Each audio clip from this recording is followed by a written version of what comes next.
por favor, descongélame las cuentas de Inés Gómez Mon y de Jorge Álvarez. Perdón, y de Víctor Manuel Álvarez Puga. Por favor, te solicito, pues, ¿qué va a hacer la UIF? Más que obedecer una indicación de un juez. Esos jueces corruptos son unos jueces corruptos que por dinero hacen justicia. ¿Y los mexicanos cuándo van a tener justicias? ¿Cuándo estos jueces van a hacer justicia a los mexicanos? Pero nunca, nunca hicieron justicia. Ya se van, sí, ya se van, ya se van. Pronto se van. Tal vez Pablo Gómez no puede decir qué es lo que va a haber el 1 de junio. Nosotros sí lo podemos decir. El 1 de junio hay una elección al Poder Judicial.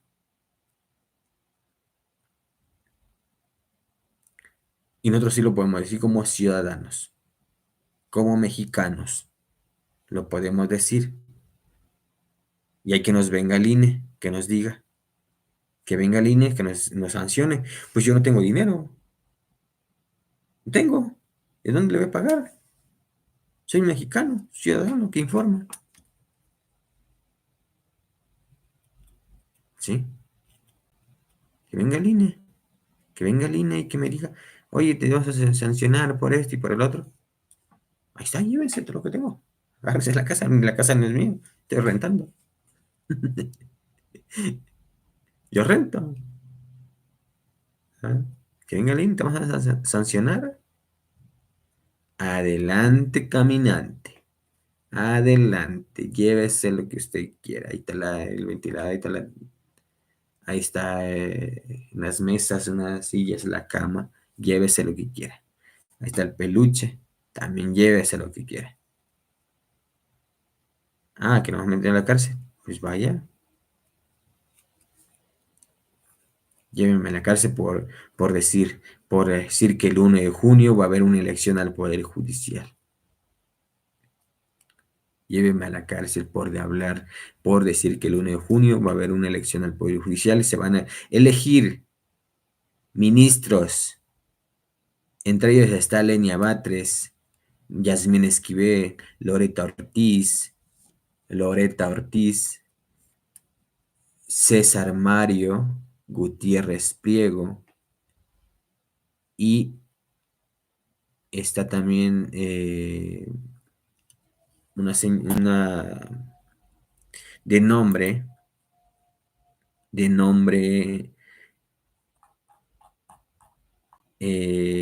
déjame decirle cómo se me fue el nombre, pues, caramba, se me fue el nombre.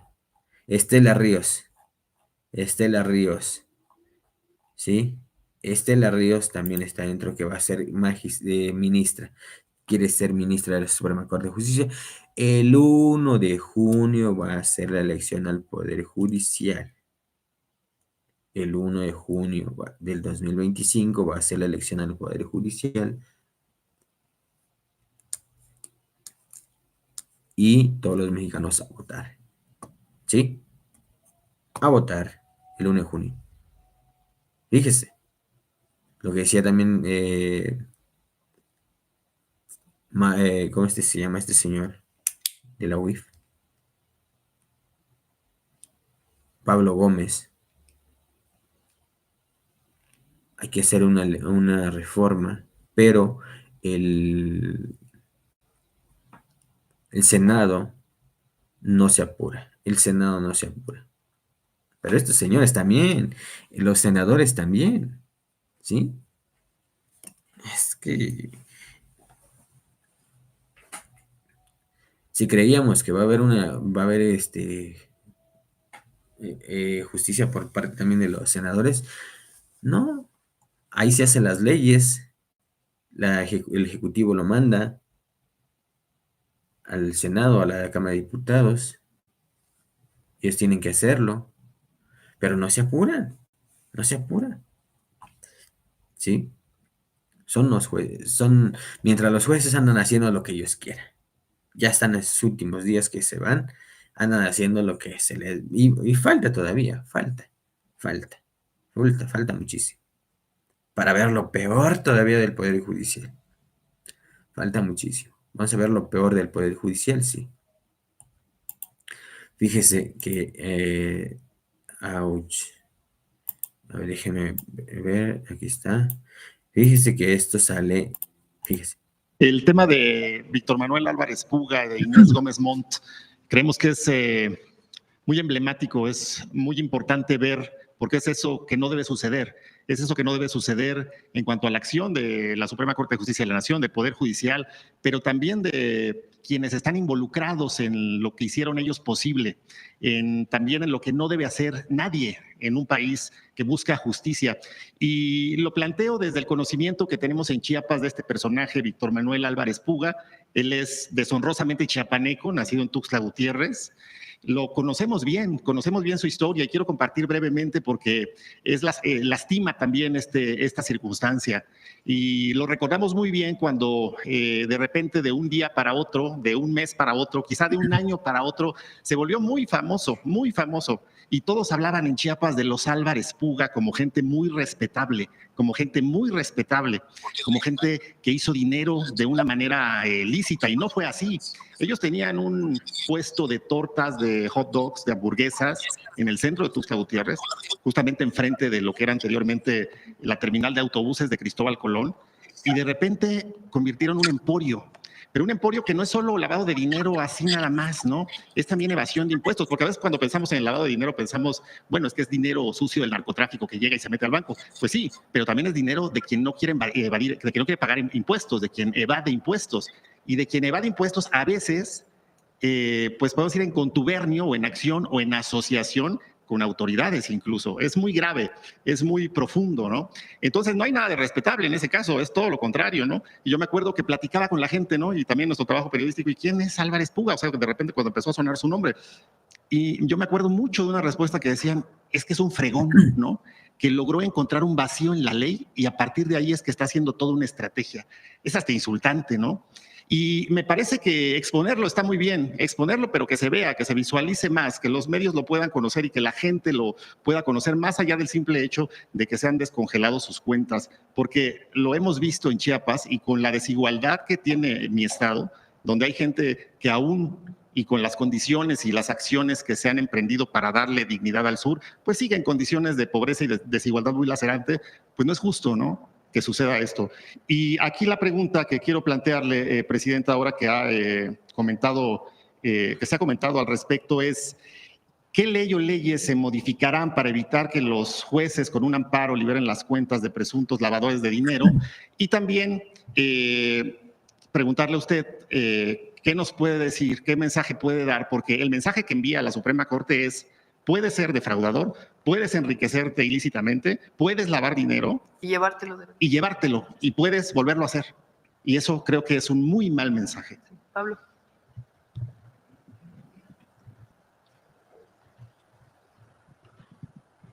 Gracias.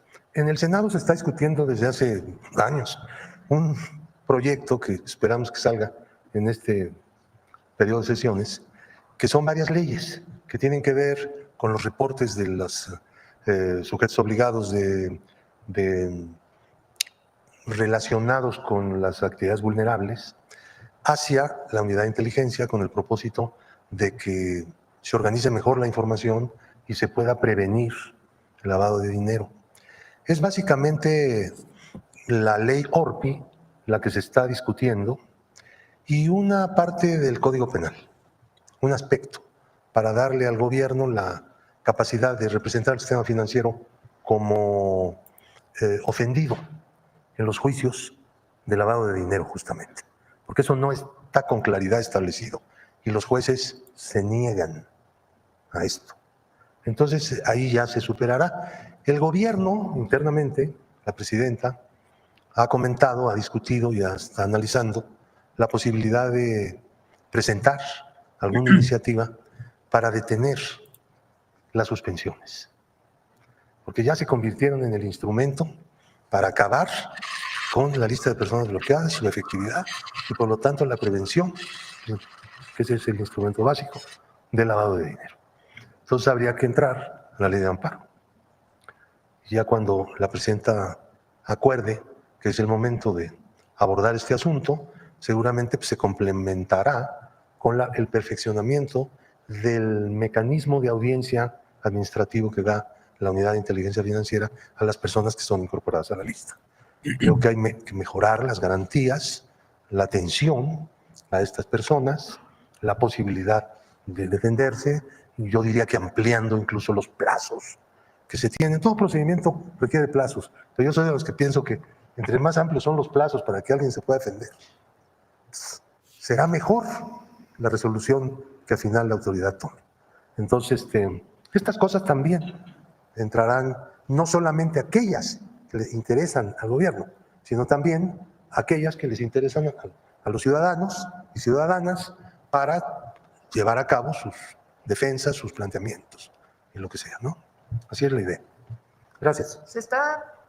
La reforma al Poder Judicial, además de la elección, tiene planteamientos sobre temporalidad de juicios, para que no sean juicios eternos, en donde pueda seguir habiendo amparo sobre amparo, sobre amparo, sobre amparo. Y no quiere decir que no protejamos al individuo frente a la autoridad, que es el objetivo fundamental del amparo. Pero tienen que acelerarse. Entonces, para que se pueda cumplir, por ejemplo, el plazo del que el juicio mercantil, creo que son 6 meses lo que se plantea ahora en la Constitución, pues tienen que modificarse varias leyes, entre ellas la ley de amparo.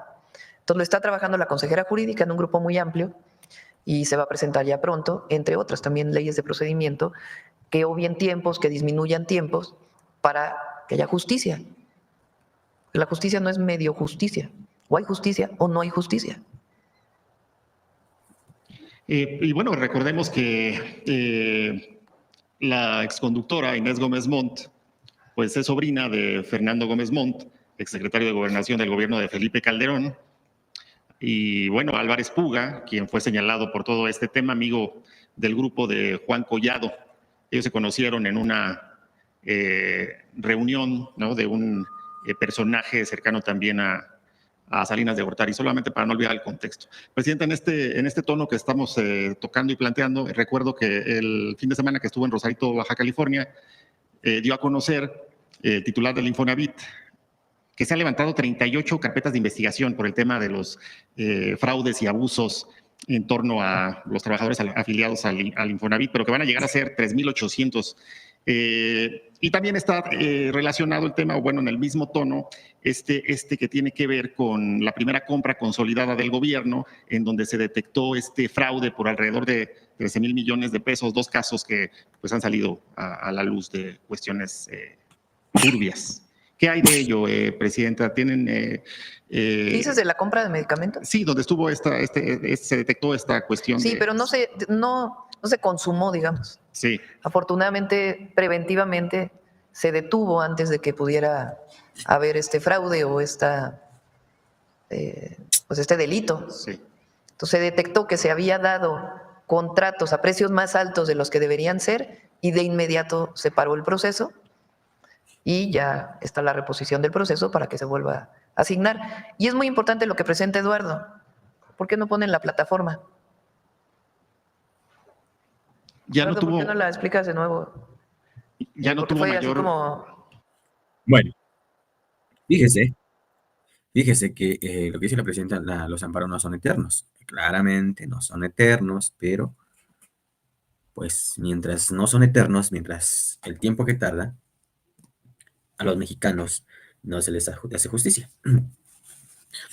Entonces, le digo, ¿por qué no apurar, por qué no agilizar estas reformas que hay para beneficio de los mexicanos? Todo esto sale porque ahora esta pareja va a poder utilizar estos recursos. Fíjese que lo que dice este colega chiapaneco es muy importante saber. El esposo de Inés Gómez Montt es chiapaneco, es de Tuxtla Gutiérrez, Chiapas. Y sí, como hay también, fíjese, como hay también que después de que tienes eh, ¿cómo es? Un puestecito de hot dog, te haces millonarios. Hay muchos vendedores de estos que no se han hecho millonarios, porque algunos sí, porque tienen influencias políticas, por eso es que se hacen millonarios. Y de fachada nada más tienen el puesto de hot dog, ¿sí? Pero pues, me digo, o sea, el presidente dice no, los amparos no son eternos, pero pues mientras no son eternos, mientras tardan, el tiempo que tardan hacen daño al resto de los mexicanos, ¿sí? Fíjese, también viene la misma pregunta, ahora sí, la, la periodista Nancy Flores se dio el gusto de preguntar hizo estas preguntas a Pablo Gómez, ¿sí? Se lo voy a poner porque, eh, permite, le voy a compartir lo que pregunta la periodista Nancy Flores, que pues sí, tiene razón, todo lo que preguntó. Presentar el licenciado Pablo Gómez, pues es muy importante ubicar quién es Álvarez Puga y también este asunto de las cárceles, este organismo que depende de la CEGOP, pues estos negocios se hicieron en el momento en el que Miguel Ángel Osorio Chong que estaba al frente y de hecho las investigaciones alcanzaron al secretario y sin embargo pues no ha pasado nada. En este sentido, pues parte de lo que se ve a partir de las informaciones que se dieron a conocer hoy, pues más del 60% de los desbloqueos, que son estos 23,000 millones de pesos, son producto de esta presunta corrupción o presumible corrupción del Poder Judicial a través de los amparos y ahora con esta agravante de que ni siquiera se revisan a fondo, sino solo con la suspensión temporal. En ese sentido, preguntarle, Presidenta, si no sería importante que ya se revise desde la Unidad de Inteligencia Financiera a jueces, magistrados y ministros que pues tienen estas actividades presuntamente ilícitas y en ese sentido pues revisar porque seguramente tendrán algún tipo de enriquecimiento ilícito y otros delitos de corrupción, como puede ser aceptar sobornos.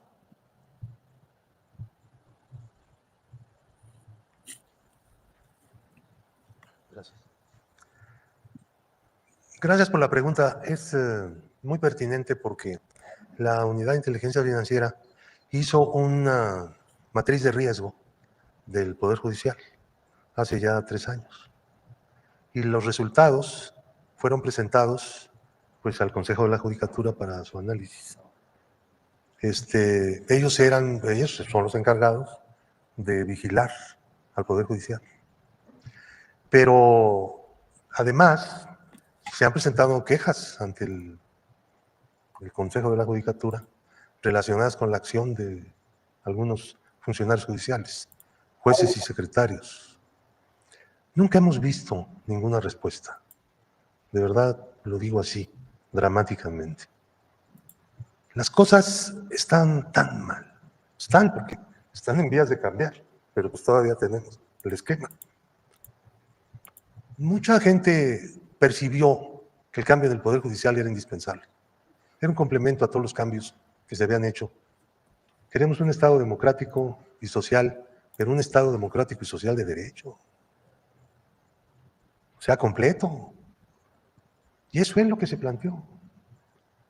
Y sin ese complemento estaríamos todavía truncos en algo. Algunas personas no lo entendieron porque sus intereses son contrarios a esos cambios. El resto de la gente lo entendió. Nadie inventó nada. Todo era la lacerante realidad de camarillas enquistadas en un poder que tiene mucho poder. Es algo muy importante. Y por eso se planteó muy correctamente la creación de un órgano, de un tribunal de vigilancia. Un lugar donde estén los jueces de los jueces, por decirlo de esa manera. ¿Me entienden? Pues eso es lo que desde un principio se necesitaba, pues claro. Pero ahí vamos. Ahí vamos. Antes de que se vaya. Según el INE no puedo hablar de la elección que dicen que va a haber no sé qué día. Pero sí puedo hablar de una reforma que se hizo y que es letra actual de la Constitución. Porque nadie nos puede prohibir que hablemos de lo que la Constitución dice, por favor. Digo, hubo muchos años de lucha a favor de la libertad de difusión de las ideas, ¿no? Y si me permite, licenciado, preguntarle por un expediente al que tuvimos acceso en la revista Contralínea, es sobre familiares y también subordinados y el propio exgobernador de Morelos, Cuauhtémoc Blanco. En este expediente de la UIF, pues se daba cuenta de varios millones de pesos que se movieron a través de diversas cuentas. Preguntarle si encontraron algún tema de ilicitud o de presunta ilicitud para judicializarlo y también aprovechar preguntarle en el caso de Latinus, usted en el sexenio del presidente López Obrador presentó varias veces pues cómo se trasladó dinero público a esas cuentas. Entonces, saber si hay algún avance también en ese sentido. Gracias. Sí, lo que te puedo decir es que la UIF presentó denuncias, ha presentado muchas, y le ha dado seguimiento. De Latinos. De Latinos también, pero del Poder Judicial, era la pregunta. Ahora, en relación con Latinos también. Me está en este momento diciendo la presidenta que ella va a contestar esa pregunta. No, pero te preguntaron de Cuauhtémoc Blanco para si hay alguna investigación. Mira, la UIF no ve este tipo de asuntos. De denuncias sobre malos manejos en el anterior gobierno de Morelos, nosotros no tenemos conocimiento. Si la Procuraduría de Morelos nos hace un requerimiento de información, con mucho gusto. Asistimos, con mucho gusto. Pero así están las cosas. Gracias. Finalmente, presidenta, si se haría un llamado al Senado de la República para precisamente no estar obstaculizando estas reformas, ahora que tenemos el plan C, pues ya es momento de combatir el lavado de dinero, como decía el licenciado Pablo Gómez. No creo que estén obstaculizando, más bien han tenido otras prioridades, pero sí es prioridad. Y con las nuevas reformas que se van a enviar vinculadas con la reforma al Poder Judicial, pues es indispensable que no haya impunidad. Nosotros no vamos a proteger a nadie cuando hay un delito. Y es lo que le pedimos a la Fiscalía. Se tiene que actuar, siempre. Ni tampoco vamos a perseguir a nadie por razones políticas, no. La Fiscalía hace su trabajo y tiene que dar resultados en delitos relacionados con corrupción, delitos de delincuencia organizada u otros delitos federales, en el caso de la Fiscalía General de la República. Y las fiscalías estatales igual, en lo que les corresponde. Cuando hablamos de cero impunidad, es cero impunidad para cualquier delito. Gracias, presidenta. Ahora sí, vámonos. Muchas gracias.